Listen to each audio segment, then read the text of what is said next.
పశ్చిమాసియాలో శాంతి నెలకొంటుందనే సమయంలో ఇరాన్ మళ్లీ యూటర్న్ తీసుకుంది.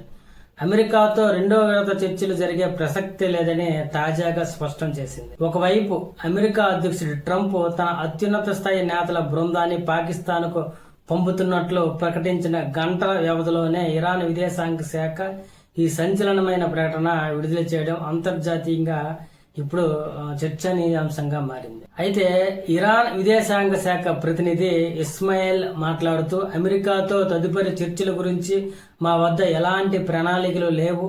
గత అనుభవాల నుంచి అమెరికా పాఠాలను నేర్చుకోవడం లేదు.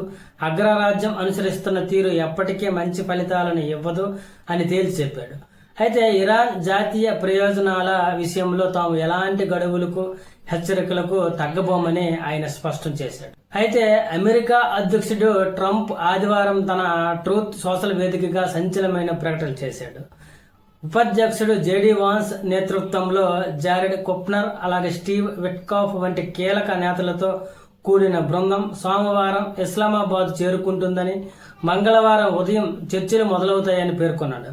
అయితే ఓవైపు శాంతి చర్చలు అంటూనే మరోవైపు ఇరాన్ ఓడరేవులను, విద్యుత్ కేంద్రాలను ధ్వంసం చేస్తామంటూ ట్రంప్ బెదిరింపులకు దిగడంపై ఇరాన్ విదేశాంగ శాఖ మంత్రి అబ్బాస్ తీవ్రంగా స్పందించారు.